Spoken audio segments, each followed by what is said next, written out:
Hello friends, welcome back to my channel Narmada తోట vlogs. ఈరోజు ఇంకో వీడియోతో మేము ముందుకు వచ్చాను. అందరికీ ముందుగా వరలక్ష్మి వ్రతం శుభాకాంక్షలు.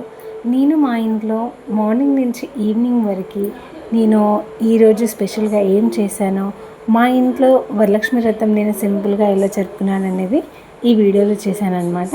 సో చూడండి, మీరు బ్లెస్ చేయండి అండ్ మీకు కూడా ఆ దేవి ఆశీస్సులు మీకు కూడా ఉండాలని మనస్ఫూర్తిగా కోరుకుంటున్నాను.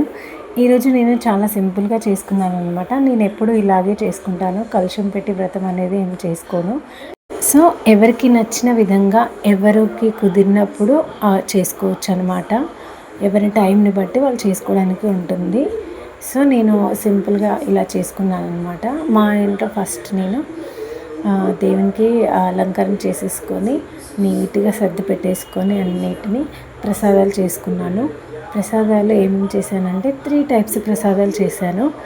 ఎవరిష్టమో వాళ్ళది, అంటే కొందరు 5 చేస్తారు, 3 చేస్తారు, 9, ఎవరి ఓపికను బట్టి వాళ్ళు ఎన్నైనా చేసుకోవచ్చు అమ్మవారికి.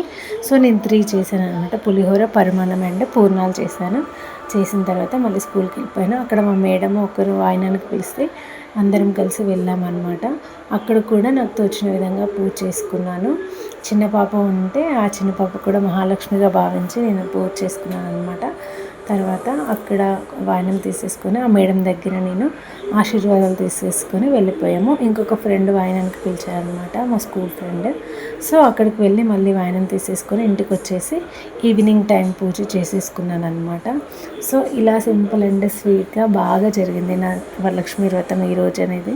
నాకు చాలా స్పెషల్గా, చాలా ప్రశాంతంగా అనిపించింది అనమాట. నేను అనుకున్న విధంగా జరిగింది. చూసారు కదా, ఇది ఈరోజు నా వరలక్ష్మి వ్రతం అనమాట. మీకు నచ్చితే తప్పకుండా లైక్ చేయండి, షేర్ చేయండి. అలాగే మరొకసారి అందరికీ వరలక్ష్మి వ్రతం శుభాకాంక్షలు. హ్యాపీ వరలక్ష్మి వ్రతం.